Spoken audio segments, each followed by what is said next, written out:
नमो अर्हन्ताणं नमो सिद्धाणं नमो वार्याणं नमो वज्रायाणं नमो लोये सवसाहुलम्। ओंकार स्वरूपाय नमः। जिन्मुखोद्भूत सरस्वती देव्यो नमः।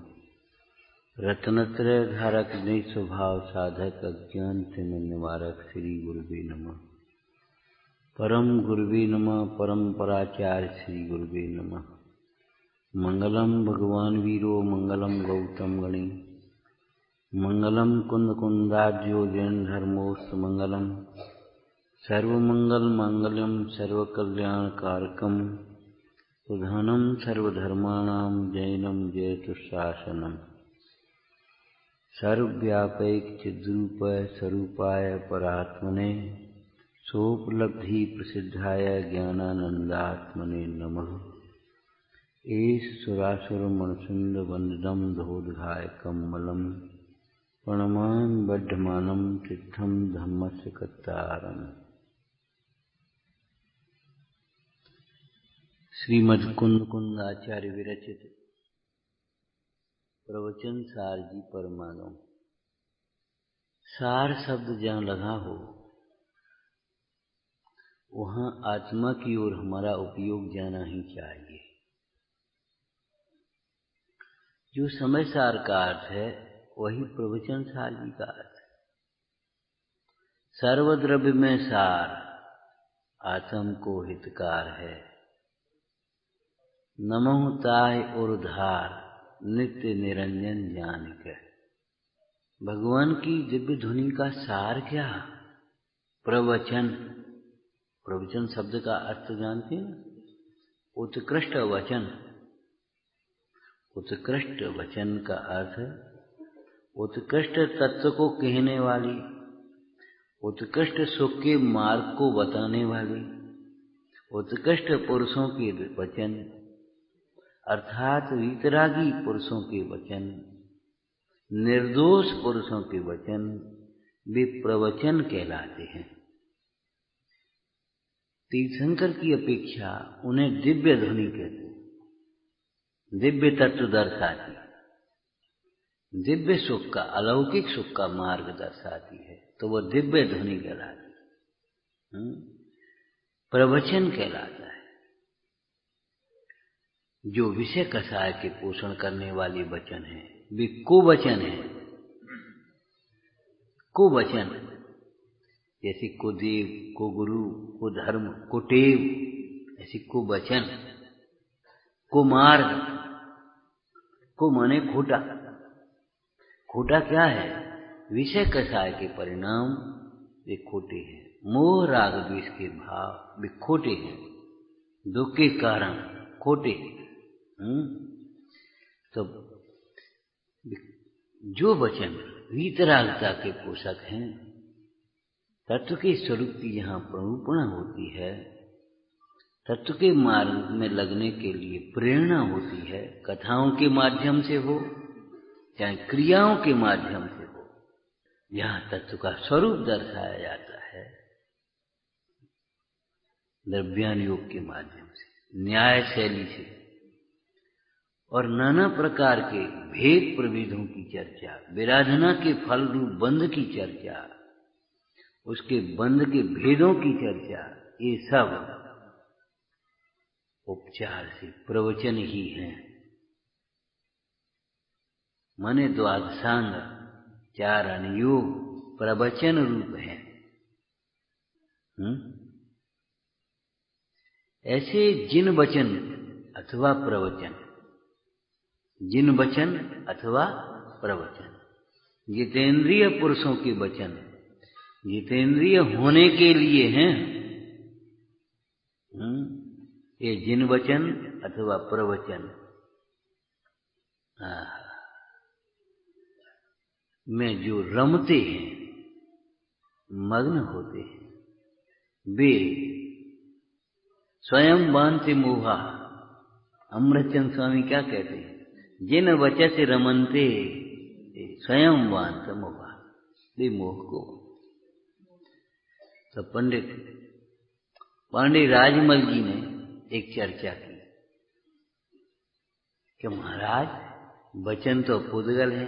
अभी चर्चा चल रही थी क्लास में, वचन तो पुद्गल है। अरे भाई पुद्गल है, तू समझता है पुद्गल? अपने को जीव समझे तब तेरा उनको पुद्गल कहना सार्थक है। तुझे स्त्री का शरीर पुद्गल नहीं दिखाई देता, रुपया पैसा पुद्गल नहीं दिखाई देता, ये पंच इंद्रिय के विषय भोग सामग्री पुद्गल नहीं दिखाई देती, तू कहता वचन पुद्गल है। बात तो सच्ची है, पुद्गल है, परंतु बोलो भैया परंतु कह करके क्या कहना चाहे? वचन तो पुद्गल है, जिन वचन हो तो क्या है, वचन भाषा वर्गणा पुद्गल है। कि बात तो सच्ची है, परंतु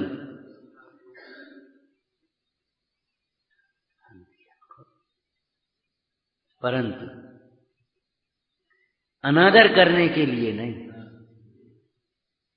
उपेक्षा से सुनने के लिए नहीं।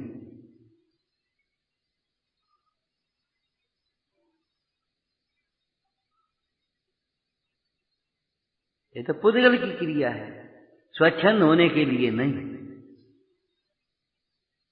वचन तो पुद्गल है। कह करके कहना क्या चाहता है?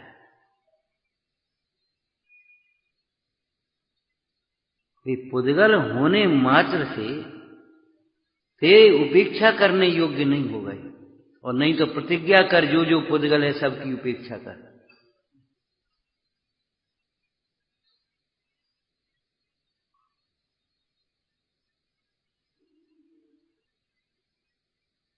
वचन तो पुद्गल है, सच्ची बात है, परंतु फिर क्या कह रहे आप? लिखा है ना, जिन वचन से रमनते ये स्वयं मानत मोहा। तो परमार्थ अर्थ पाणी राजमल जी ने किया। जिन वचन में कही हुई कोई उपादेय रूप वस्तु, जिन वचन में कहा हुआ उपादेय रूप निःशुद्धात्मा, उसमें जो रमते हैं वे मोह का वमन करते हैं, उनके मोह का नाश होता है, परमार्थ अर्थ है। लेकिन इसमें पूर्वचर व्यवहार सहचर व्यवहार भी अंतर्गर्भ समझना चाहिए। जिन वचन से रमनते, जिन वचनों में रमते हैं, क्या अर्थ है? जो जिन वचन को नहीं सुनते उनके लिए क्या लिखा आचार्य भगवंतों ने? स्वाधीन उपदेशदाता गुरु का योग बनने पर भी, स्वाधीन उपदेशदाता गुरु का योग बनने पर भी स्वयं वे स्वाधीन हैं उपदेशदाता, उन्हें तुम्हारी गरज नहीं है। वे तुम्हें खुश करने के लिए कुछ नहीं कह रहे, तुमसे उन्हें कुछ चाहिए नहीं, अकारण कर्म है। प्रभु सब जग के बिना हेतु बांधव उपकारी, बिना हेतु। और स्वाधीनता का ही उन्होंने उपदेश दिया, जिसने बताया विश्व को, हाँ कण कण स्वाधीन है, करता न हरता कोई है, अणुअण स्वयं में।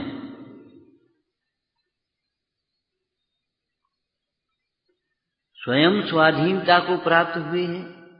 वस्तु, प्रत्येक वस्तु उनका परिणमन स्वाधीन बताया है। और सुन, जगत के परिणमन के अधीन तेरा सुख नहीं है, तेरा सुख भी स्वाधीन है।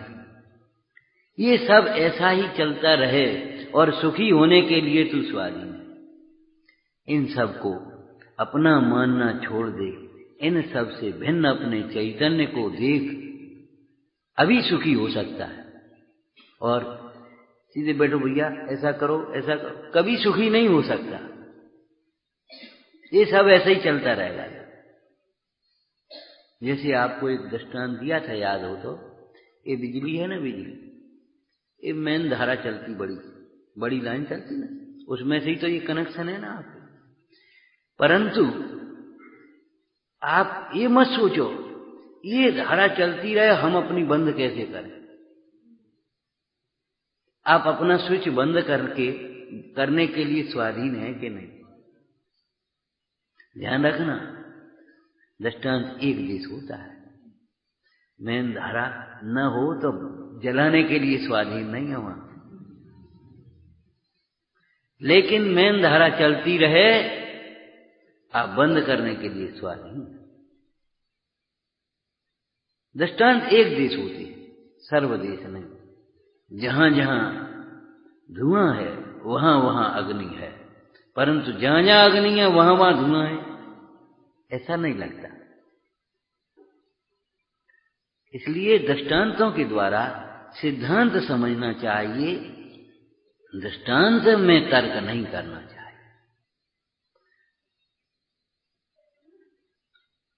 स्वाधीन है कि नहीं, ऐसे सारे जगत का परिणमन अपने अपने में होता रहे।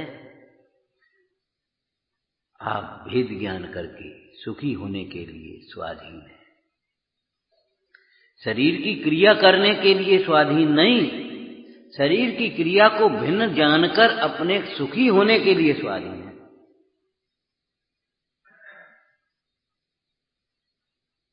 शरीर को स्वस्थ बनाए रखने के लिए स्वाधीन नहीं है, वह उसका परिणमन उसके अधीन पर, लेकिन शरीर की चाहे जो अवस्था हो उससे भेद ज्ञान करके सुखी होने के लिए स्वाधीन है।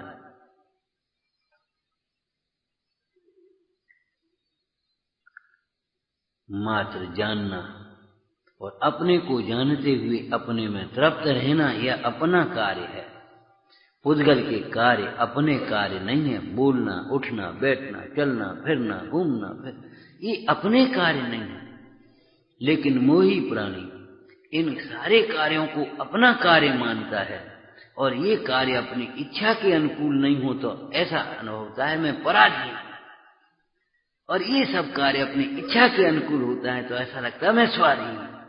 ये मान्यता मिथ्या है। इन सब कार्यों के लिए आप पराधीन।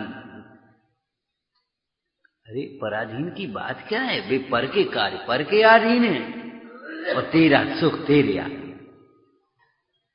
पर के कार्य पर के अधीन है और तेरा सुख तेरे अधीन।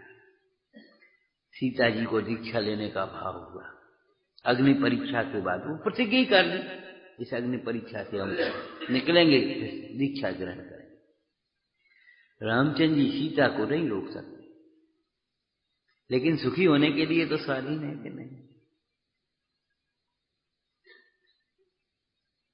राजुल नेम कुमार को नहीं रोक सकते, लेकिन स्वयं दीक्षित होने के लिए स्वाधीन है कि नहीं। स्वाधीन उपदेशदाता, समझ गए, स्वयं की जिनकी वृत्ति स्वाधीन है। स्वाधीन का मतलब अपने बसवर्ती, स्वबस नियम सारजी में टीका में कहा, स्वबस, अपने में ही संतुष्ट हैं, अपने में ही तृप्त हैं, पर से निष्पर हैं, इसका नाम स्वाधीन। ऐसे स्वाधीन, और वस्तु स्वरूप भी कैसा बताया, स्वाधीन कण कण बताया, और तेरा सुख भी तेरे आदि स्वाधीन है। ऐसे स्वाधीन उपदेशदाता गुरु का योग बनने पर भी जो जिन वचनों को नहीं सुनते, नहीं सुनते में नहीं सुनते उनकी बात तो है ही, लेकिन सुनते हैं उपेक्षा से, अनादर से, मदमत्सर भाव से, अनसुनी सी करते हैं। क्या कहा कि कछु नहीं, फिर दूसरे दिन अपने जहां के तहां जैसे के तैसे। हम अपने को आज वर्षों सास सुनते हो गए, लेकिन मानते हम अपने को यही है कि हम ये हैं। औषधि से रोग नहीं मिटता, इससे ये नहीं होता। अनुकूलताओं में सारी बातें करेंगे और प्रतिकूलता आएगी तो डॉक्टर, फिर नहीं भक्ष्य वक्ष का कोई विवेक, फिर तो चलो जैसे हो तैसे। कहे भैया करता करता नहीं है ना, भेद विज्ञान करो ना। अब भेद विज्ञान नहीं होता, अब तो फिर वो बस उधर। सुखी होने के लिए, भूख के लिए भोजन, प्यास के लिए पानी, रोग के लिए औषधि, ठंड के लिए गर्मी, गर्मी के लिए ठंड, माने बस हमारा उपयोग वहीं दौड़ता रहता है। किताब ज्ञानी भी कहते हैं अरे भैया, ज्ञानी की भी भूमिका में जितना राग है उतना होता है, उससे भेद ज्ञान करते सो तो तू देखता नहीं, ज्ञानी करते हैं ऐसा देखता है, तुझे पहचानना सीखना चाहिए। ज्ञानी शरीर और शरीर की क्रिया का नाम नहीं, ज्ञानी कर्मोदय से होने वाले रागादिक नाम नहीं है ज्ञानी। ज्ञानी क्यों है? इन सब से जो हो रहा है उन सब से भिन्न जानने का नाम है।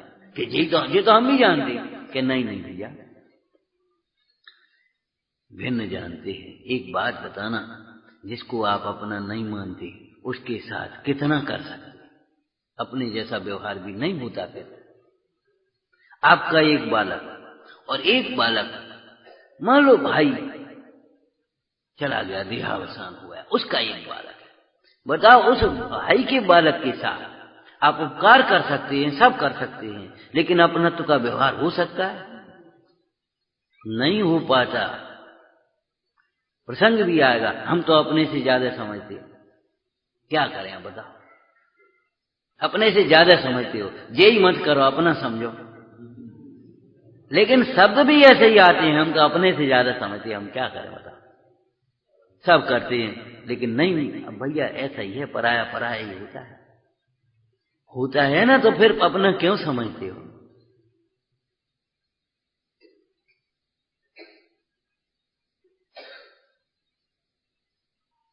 ज्ञानी भी तो करते हैं, पहले ज्ञानी तो हो जा। ध्यान रखना भैया, कई बार ये चर्चा हम आपसे कर चुके जानबूझ करके।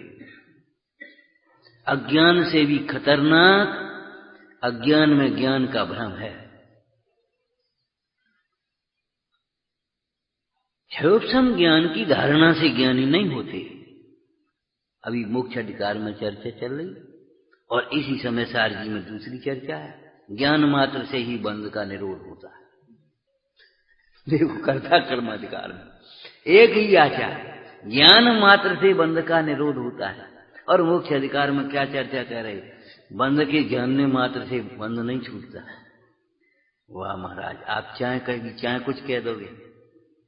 अरे वहां ज्ञान का अर्थ स्वानुभव ज्ञान, सम्यक ज्ञान समझना। यहां ज्ञान का अर्थ शास्त्र पढ़ करके तुमने बंध की और आत्मा की परिभाषा पढ़ ली है, उनके भेद प्रभेद पढ़ लिए, जानकारी कर ली और जान लिया मैं बंध को जानता हूं। साहब व्यवहार भी तो है। अरे व्यवहार करता है, तू व्यवहार भी नहीं जानता। जैसे अंतिम चर्चा अभी सुन रहे थे आप, बिच्छू को जानता है वाला, न निश्चय से जानता न व्यवहार से जानता। भिन्न है, छूने लायक नहीं, उधर देखने लायक भी नहीं, ये निश्चय की बात है। और अगर व्यवहार घटाना है तो सुनो, वो मौत है, वो मौत है। अगर बंध को निश्चय से जानता है तो बंध देखने लायक नहीं, बंध की ओर मत देख। आत्मा तो मुक्त स्वरूप है, निर्बंध है। आत्मा में बंध नहीं, बंध में आत्मा नहीं, ये निश्चय हो गया। अब उसके साथ व्यवहार सुनो भैया, बांधना सरल है। जो कर्म हंस करके बांध लेते हो, रो रो करके भी काटना मुश्किल हो जाएगा। इसमें क्या हो गया? पुराण पढ़ो आप, कथाओं के माध्यम से आपको ज्यादा सरलता से समझ में आ जाएगा। कैसे कोड़ी जैसे नहाते धोते तक नहीं है, काय की साधु है। एक काम करो, इनको डुबकियां लगवा दो। बस 700 लोगों ने हा कर दी। हंस करके बांधे थे राजमद में कर्म श्रीपाल के जीव ने, 700 के 700 कोड़ी हुई। डुबकी तो लगवा दो एक। अरे भैया क्या करें, ये तो बोलता ही नहीं है, निकाल ले, चलो हटो। तो निकल आए समुद्र में गिरे। जो कर्म आप हंस करके बांध लेते हो, अभिमान से बांध लेते हो, वैसे ही बांध लेते हो, दूसरे का बहाना करके बांधते हो, वे तुम्हें भोगने पड़ेंगे, कोई और नहीं भोगेगा। वर्तमान में जो आपके पास परिणाम हो रहे हैं, परिणाम क्षयोपम कम है, ज्यादा है, राग तीव्र है, मंद है, जो कुछ भी है, ये भी तुम्हारे पूर्वकृत कर्म का फल है, किसी और के द्वारा किया हुआ नहीं। वो कोई देवों की विक्रिया नहीं है, ये सब ये जीव के नाना प्रकार के परिणामों के फल। विवाह नाना प्रकार के होते हैं, इसलिए उनके फल भी नाना प्रकार की शक्लें, नाना प्रकार की गतियां, नाना प्रकार के संयोग, नाना प्रकार के परिणाम दिखाई देते। स्वभाव एक प्रकार का होता है, इसलिए स्वभाव के आश्रय से होने वाली जो परिणति है वह भी एक प्रकार की। आप जानते हो बंद एक समय में इतना बंद हो गया, 33 सागर के नरक में भोगेगा। अरे साहब जरा सी तो हो गई, वो 2 मिनट लेट हो गए। तुम 2 मिनट कहते हो, कुछ हो से तुम्हें 2 मिनट, इसका नाम है 2 मिनट। एक समय में 70 कूड़ा कोड़ी दर्शन मोहनी, 40 कूड़ा कोड़ी कौन सा चारित्र मोहनी, 30 कूड़ा कोड़ी के गिनाओ गिनाओ भैया, ज्ञानावण, दर्शनावण, अंतराय हैं।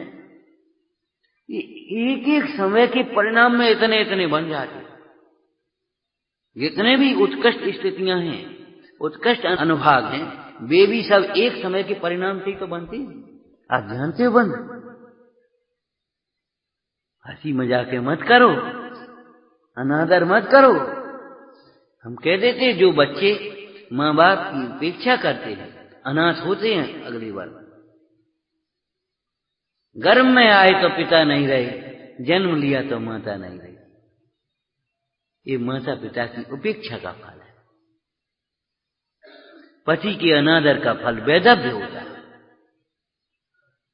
गुरुजनों के अनादर का फल गुरु नहीं मिलता। कोई जो समझाने वाला मिले और समझने के लिए तैयार नहीं हो, फिर समझाने वाला नहीं मिले। पंचम काल में अंतिम में कितनी आयु रह जाएगी हैं? छठवें काल में कितनी आयु है भैया? यहाँ की बात कर रहे मनुष्यों की, इतनी है ना। क्या मतलब है? तुम्हें वृद्धों की सलाह की जरूरत नहीं है तो वृद्ध मिलेंगे ही।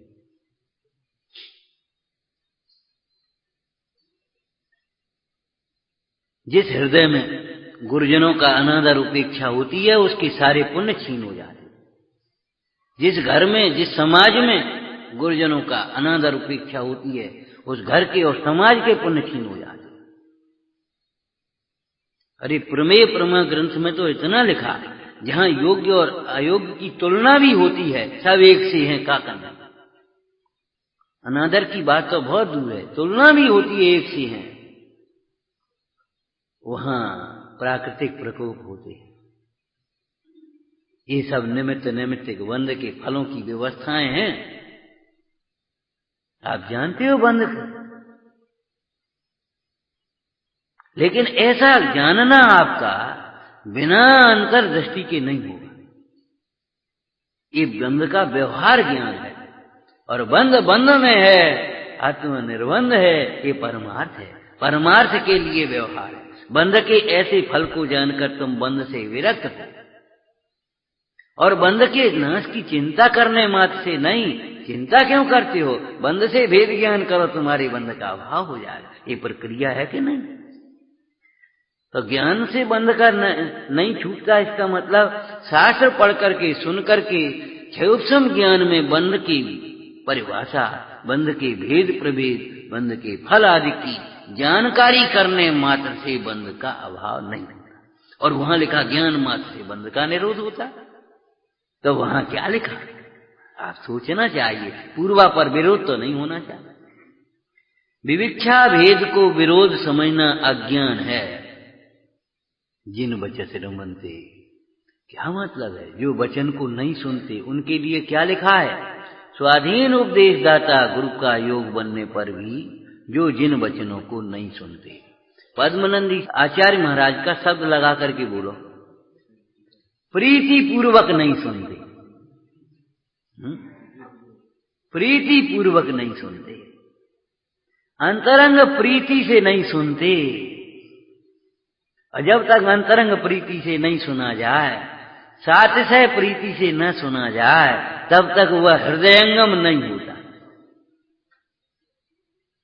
हृदय में तो तुम्हारी अजीब ही बातें हैं, कहा है रोज की बात, अब भीतर कैसे घुसेंगे? जिन वचन को जो नहीं सुनते, दिन रात विषय कषायों के पोषण में लगे हैं, उनके तो मोह के अभाव का कोई प्रश्न ही नहीं है। वे कैसे हैं? वे भीत हैं, दुष्ट चित्त हैं, अथवा बोलो भैया क्या लिखा है, इस संसार भय से तीर्थंकर आदि नहीं डरे, उससे नहीं डरते, बड़े सो बटे। व्यंग किया, बड़े बहादुर हो गए ना, तुम्हें संसार का भय नहीं लगता? माने मोह राग द्वेष रूप परिणाम होने का भय नहीं लगता? चार गति तुम्हें दुख रूप नहीं लगती? कहां कहा ये प्रश्न कथा में? वज्रकर्ण राजा शिकार के लिए जा रहा था, उसने देखा मुंडाज बैठे। महाराज यहां बैठे आप कैसे निकल आए घर से, क्या करते हो? जिसको ये जिज्ञासा हुई थोड़ा पात्र समझा उसको। हाथी से उतर करके, वो घोड़े से उतर करके आया ना, महाराज से पूछ रहा ना, तो पात्रता है ये। हमने दोपहर को कहा था आपसे, ये भी भक्ति है, आप हाथ जोड़े हो, ये नहीं कह रहे अरे क्या करने अपन को, मंदिर तो बेजान इनकी कुछ कमी हो। कितने ही दो चार लोग ऐसे भी कहने वाले होते, बेचारे तरस आता है, पुण्य के उदय में कुछ खोज नहीं रहता। ये तो सब अपने अपने फसावे की बातें हैं, जिन त्यागन की और विद्वानन की। अरे भैया फंसाने की नहीं है, निकालने की बात है, तुम्हें वो समझ। अरे अच्छी पैसा फैसा और हो गया जरा सा कुछ नई कमाई फुमाई और बस कुछ मानता पद प्रतिष्ठा, और फिर ये सोचते जैसे ये कुछ भी है ही नहीं। अनंतानुबंधी मान के स्वरूप में है ये। हमारी तो बनाए है मंदिर थे, हमारी तो करे है सब, हमारी तो ये सब, हमारे बिना क्या करने लेते। और कहीं कदाचित पोषण करने वाली भी मिल गए, पहुंच गए मन। अब आप कोई करने और आप फिर क्या पूछो, भूल के कुप्पा। बड़ी विचित्रता। हम आपसे एक आध बार कह देते हैं, यहां हम आपके घर बैठे सुना रहे हैं, सच पूछो समझ में तब आए, एक दफे में आ जाएगी जब चक्रवर्ती जंगल में निर्गंसों के सामने ऐसे खड़ा होता ना, जहां न फर्श है, न टेंट है, न कुछ भी, ऐसे ठहरे, तब समझ में आती है शुद्धात्मा उपाधि है, शुद्धात्मा का आश्रय सुख का कारण है।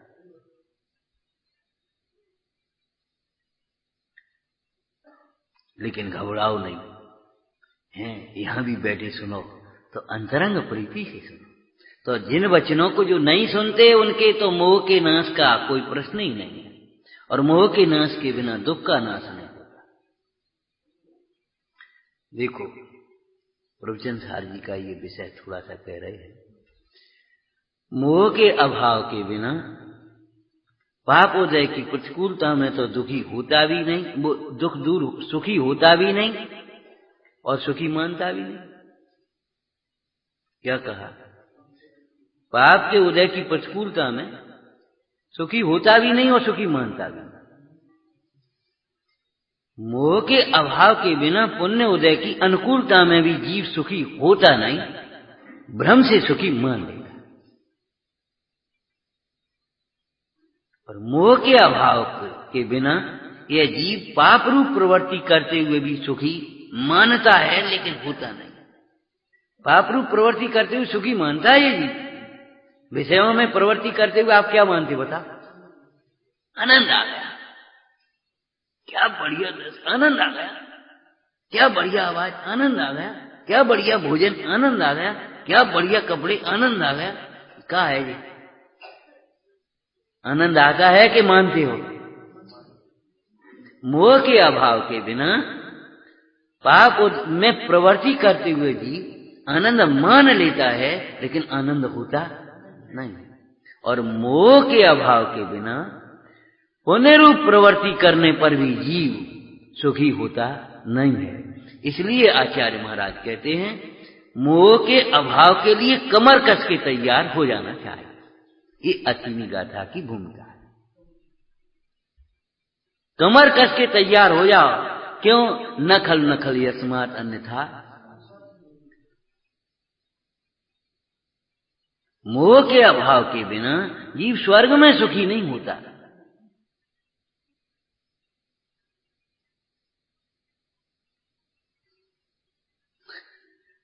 ये स्वर्ग मिल जाए क्या करोगे?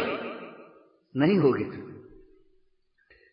क्योंकि पुण्य की तृष्णाएं तंता अबाधित है। ऐसे ऐसे वाक्य इस प्रवचन सार जी की टीका में हैं। आप स्वाध्याय करो भाई। आश्चर्य होता है, घंटों प्रमाद में, विकथा में, टेंशन में, जन काय में गमाती रहती हो। अरे भाई 4-6 घंटे बैठ करके इन ग्रंथों का खूब स्वाध्याय कर।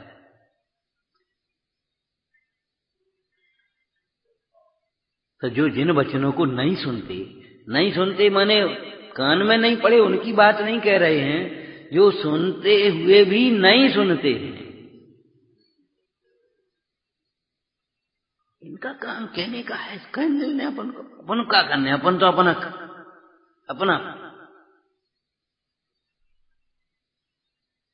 अलग से अपना ये इनको काम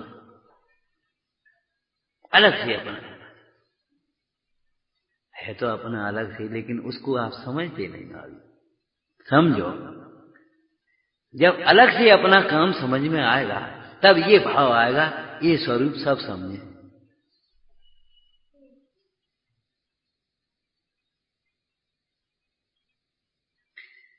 जो जिन वचनों को रमते रमते का अर्थ क्या हुआ? प्रीति पूर्वक अभ्यास करते हैं। रमना आनंद सूचक शब्द होता है। कब भैया तुम तो ऐसे रम गए कि सुध ही नहीं ली तुमने, इतने दिन हो गए। कहते सब कष्ट में कोई रमता है, कष्ट में भ्रमता है। कष्ट के प्रसंग में जीव का उपयोग भ्रमता है और जहां सुख वहां रमता है। अब तो चलो। यदि कोई तकलीफ होगी तो क्या भीतर में भाव चलेगा? चलो, कब बंद हो, कब चले। और अगर अच्छा लगेगा, सुहाएगा तो ये टाइम होगा, मालूम ही नहीं बहु रमता है वो। तो जिन वचन से रमनते अत्यंत प्रीति पूर्वक समझते हैं। प्रीति वह कब जगती है ये बताओ। हमें प्रीति कब जगे? हम तो ये शैली को लेकर के चलते हैं आपसे। क्यों भैया बोलो? टोटामल जी का ही शब्द, इनमें तो हमारा ही प्रयोजन भाषित होता है। जब आपको अपना प्रयोजन भाषित होगा तब आपका उपयोग यहां लगेगा। यदि आपका उपयोग नहीं लगता हो तो इस वाक्य को बार बार लक्ष्य करना, इसमें तो हमारा ही प्रयोजन भाषित, आपका उपयोग लगने लगेगा। तो जिन वचनों को जो प्रीति पूर्वक सुनते हैं, बांचते हैं, कुछ पूछना हो तो विनय पूर्वक जिज्ञासा भाव से पूछते हैं। पूछना दो प्रकार से, दो प्रयोजन पूछने में है। एक तो हमने जो समझा है वह सही समझा या गलत, अथवा तो उसका सामान्य समझा तो उसको विशेष समझने के लिए, नहीं समझा तो समझने के लिए। ये प्रयोजन है पूछने के लिए। पूछने के लिए नहीं पूछा जाता। अत्यंत प्रीति जिन वचन में रमते हैं, माने प्रीति पूर्वक सुनते हैं, गुरु उन कहे हुए अर्थ को अंतरंग में बारंबार विचारते हैं। ऐसी प्रक्रिया से समान बुद्धि के धारकों से चर्चा करते हैं। पूछना हो तो विनय पूर्वक पूछते हैं, फिर बारंबार विचार करते हैं। कब तक? जब तक जैसा कहा वैसा अपने को भाषित न हो जाए। और भाषित होने पर फिर क्या करते हैं? बोलो। करने योग्य कार्य के उद्यमी होते हैं। भैया वो अलमारी में रखे लड्डू, कौन बालक ऐसा होगा जिसको लड्डू अच्छे लगते हों, वो सुन करके ऐसे हमारी ओर देखता रहे? कौन बालक ऐसा होगा? बोलो। भैया बेटा अलमारी में लड्डू रखे हैं, और वो भूखा आया था स्कूल से। कौन ऐसा होगा जो देखता रहेगा? दौड़ पड़ेगा वो तुरंत, दौड़ेगा कि नहीं? ऐसे सुनते सुनते उसका उपयोग अंतर्मुखी हो जाए, क्या पूछना, दौड़ पड़े अपने स्वरूप को देखने के लिए। इस प्रक्रिया में मोह उत्तरोत्तर मंद होता जाता है। पढ़ने में और सुनने में मोह मंद होता है, विचारने में और अधिक मंद होता है, निर्णय पूर्वक फिर विचार करता जाता है, मोह और मंद होता चला जाता है, और जहां देह से भिन्न आत्मा अनुभव में आता है, मोह टूटता है। ये प्रक्रिया यहां बताएंगे। मोह के अभाव के बिना इस बात को भली प्रकार से समझना। कहां गति है बोलो भैया? कि पाप का उदय, कि प्रतिकूलता, वो तो अपन पे ही सहन नहीं हो रही। अपन ने के उदय तो वहां तृष्णा में पड़ा है, कल्पना कर रहा है, आनंद आ गया, और थोड़ी देर में एक ने किसी को मारा, आनंद आ गया, और पीछे से आया, उसने उसको मारा, मर गए। बोलो क्या है? माने एक इच्छा की पूर्ति हुई और दूसरी इच्छा खड़ी हो गई आकर के। समझ गए? पीछे से मारने का।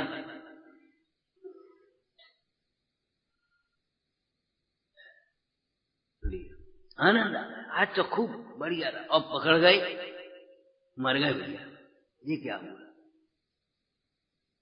पुण्य के उदय में भी ये दशा है। पाप परिणाम करते हुए आनंद आ गया करता रहता रौद्र ध्यान, लेकिन पाप प्रवृत्ति से भी सुखी नहीं होता। चलो पाप प्रवृत्ति को छोड़कर पुण्य प्रवृत्ति करें तो भी मोह के अभाव के बिना सुखी नहीं होता। और समझो, बताओ भाई, यदि अपन खीर बनाए, लोहे की कढ़ाई में बनाए, तो अभी मिश्री के बिना मीठी नहीं होती, और चांदी की कढ़ाई में बनाए तो क्यों भैया? और कच्चे चबूतरे पर बनाए तो, और बढ़िया तुम्हारे महल में बनाए तो, हल्के कपड़े पहनकर बनाए तो, और अच्छे कपड़े पहन करके बनाए तो, और मंत्र अच्छी से बनाए तो, कोई स्त्री बनावे तो, आदमी बनावे तो, बोलो भैया क्या करें? दिन में बनाए तो और रात में बनाए तो, अकेले में बनाए तो, सबके सामने बनाए तो, कुछ भी हो, कोई विधि है? बोलो भैया, जितना गुड़ डालो उतना मीठा हो, क्या फर्क पड़ेगा इससे? लकड़ी के चूल्हे पर बनाए तो और गैस पर बनाए तो, वहां से कोई फर्क नहीं है भैया। ऐसे मोह के अभाव के बिना, अब यह मोह के अभाव शब्द को जानबूझ करके बोल रहे हैं, अस्थि से कहेंगे तो जिसको जानने से मोह का अभाव हुआ, शुद्धात्मा के जाने देना है ना। मोह के अभाव के बिना पाप के उदय में सुखी नहीं, पुण्य के उदय में सुखी नहीं, पाप परिणाम प्रवृत्ति करते हुए सुखी नहीं, और पुण्य प्रवृत्ति करते हुए भी सुखी नहीं। घर में सुखी नहीं, जंगल में भी सुखी, पांचवें काल में सुखी नहीं, चौथे काल में सुखी नहीं, अधोलोक में सुखी नहीं, ऊर्ध्वलोक में सुखी। अब बताओ क्या करें? अब तो ये काम करना ही है, अब तो ये काम करना ही है, कोई उपाय नहीं है। इसलिए आचार्य महाराज कहते हैं, मोह के नाश के लिए मैंने कमर कसी। देखो, सर्व सावध योग को छोड़कर चारित्र अंगीकार किया होने पर भी यदि मैं शुभोपयोग परिणति के बस होकर मोहादि का उन्मूलन न करूं, क्या मतलब हुआ? मुंडाज हो जाए, अथवा यहाँ शुभोपयोग की प्रवृत्ति करें, माने सब काम छोड़ करके भगवान की पूजा ही करें, इनवाणी का स्वाध्याय करें, सब जीवों की करुणा पालें, सत्य वचन बोलें, ठीक है ना, चोरी नहीं करें किसी की, शील व्रत का पालन करें, ब्रह्मचर्य का पालन करें, परिग्रह को छोड़ें, ये सब काम करें, ठीक है। और मोह का उन्मूलन न करें। क्या मतलब हुआ ये? और अपने को इन सब का कर्ता देखें, इन सब से भिन्न ज्ञाता स्वरूप न देखें, तो सुखी नहीं होगा।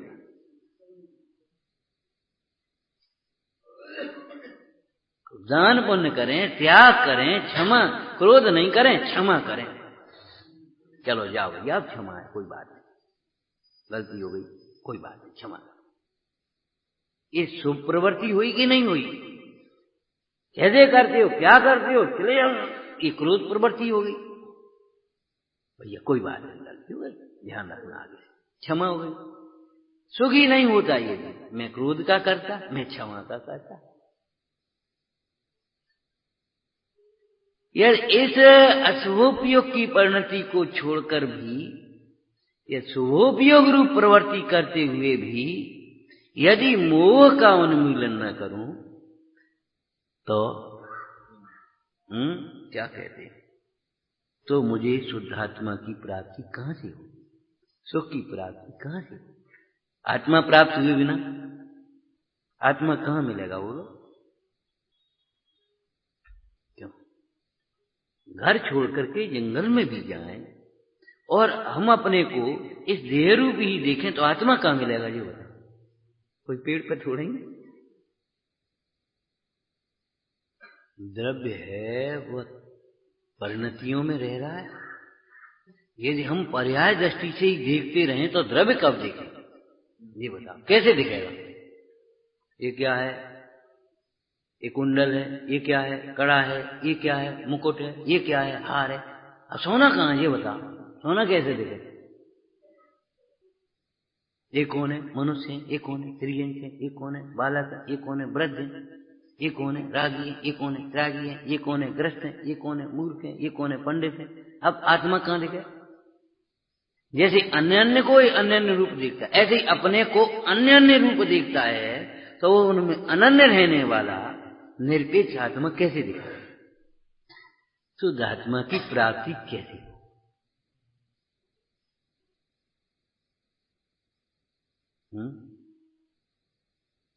इसलिए और शुद्धात्मा की प्राप्ति के बिना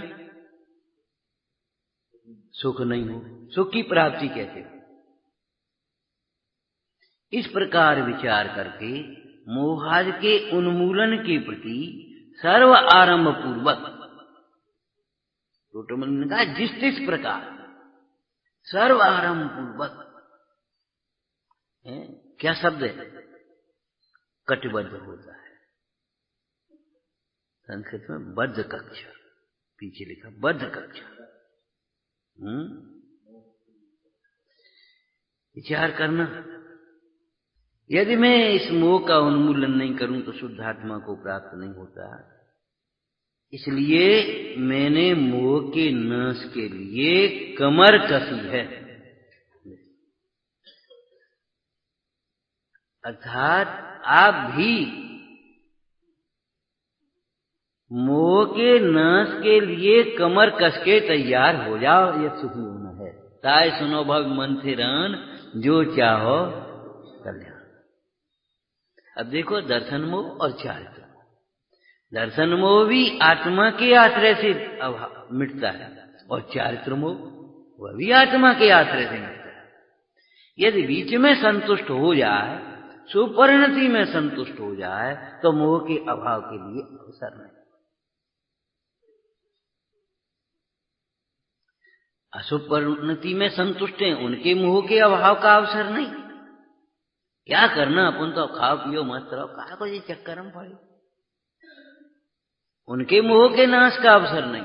अरे भैया जी तो सब छूटने वाला है, न कुछ ले आए न कुछ ले जाएंगे, कुछ आगे के लिए भी कर लो। ये क्या करते हो भैया? पहले करे आए तो अब मिला है, अब नहीं करोगे तो क्या मिलेगा? माने इस प्रकार के चिंतन करते रहते हैं और सुपरिणति में प्रवर्तते हैं और कुछ सुपरिणति करके संतुष्ट हो जाते हैं, उनके भी मोह के नाश का अवसर नहीं, मोह का नाश नहीं होता। और थोड़ी चर्चा करें तो देखो, मोह का जो स्वरूप है, अपने को भूलकर पर को अपना मानना, है ना, अपने को न जानकर पर को अपना मानना। तो अब जिन जिन को हम अपना मानते, माने जिनसे हमें मोह है, उन स्त्री पुत्र कुटुंब आदि सबको छोड़ो। अब कैसे मोह है? क्यों भैया? घर से मोह है, घर छोड़ा ही दे, खत्म मामला। न रहे बांस न बजेगी बांसुरी के दृष्टांतों से काम नहीं चलता। बांस और बांसुरी की बातें नहीं है ये।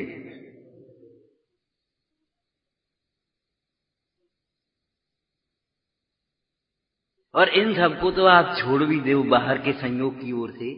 ध्यान रखना, वे भी छोड़ना तुम्हारे हाथ की बात नहीं है। कर्म की सामग्री कर्म के साथ चलती है ये। देखो, तीर्थंकरों ने दीक्षा ली, सारा परिकर छोड़ा, सारा वैभव छोड़ा, और जब केवल ज्ञान हुआ, तीर्थंकर प्रकृति का उदय आया और ऐसे उठे, ऐसे उठते चले गए। और सिंहासन नीचे, गंधकुटी और वे चमर छत्र विभूति, ये सारी की सारी समोसा रचे। तो भैया हम तो छोड़ के आए, तुम कहां चक्कर में डाले? बोलो, छोड़ के आए थे कि नहीं सारा वैभव? और उससे अनंत गुना वैभव देखो तो सही, कैसा समोषण का वैभव, जहां चक्रवर्ती हाथ जोड़ के खड़े, इंद्र ऐसे हाथ जोड़ के खड़े हैं, ऐसा वैभव करके आ जाए, क्या फर्क पड़ता है? छोड़ना और चाहने से मिलती नहीं और छोड़ने से छूटती नहीं है। ये बाहर की सामग्री उदय प्रमाण।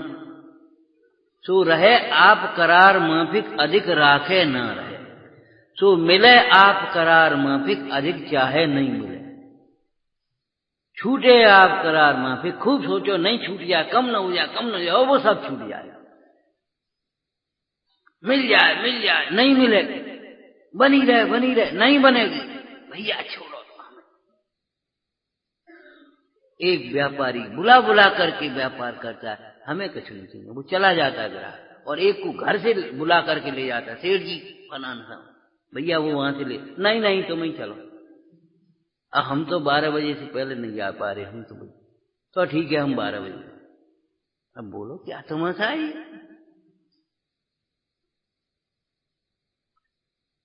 ये सब व्यवस्थाएं अलग हैं।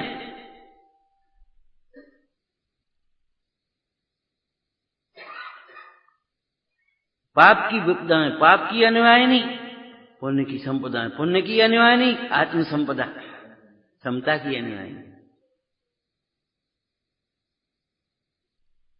मोह के नाश के लिए कमर कस करके तैयार हो जाओ, क्योंकि मोह के अभाव के बिना सुखी होने का कोई उपाय नहीं है। तो कोई कार्य करने के पहले एक बात पहले कही थी, याद हो तो, जिस कार्य को करना है तो पहला चरण उसका क्या है, उसको समझना है।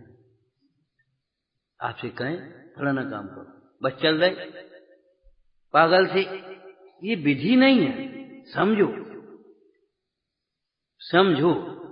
मैंने कहा भैया पानी लाना, बस चल रहे, और उसमें टंकी में से भर के ले आए मग्गा।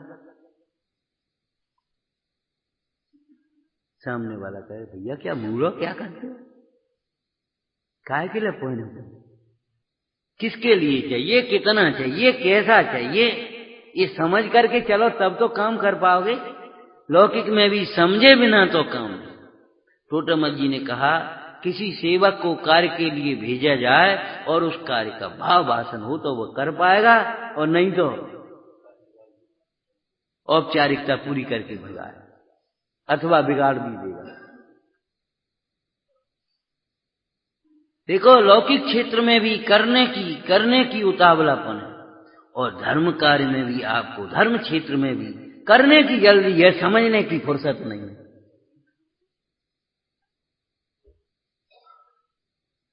समझने के लिए आप तैयार हो जाइए। तो पहला चरण क्या आएगा इसका, बोलो? मोह का नाश करना है। क्या मोह का नाश समझना है? हाँ, समझना है। समझो मोह का नाश है।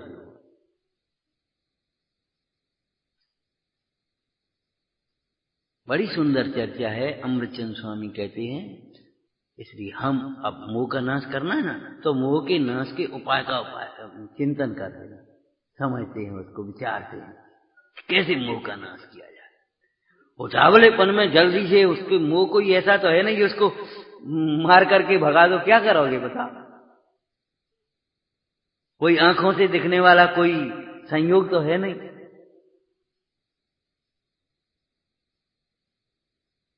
मोह के नाश के लिए उपाय चिंतन करते हैं, उसके उत्तर स्वरूप उस उपाय की चिंतन करने के रूप ये 80वीं गाथा कही। विचारना।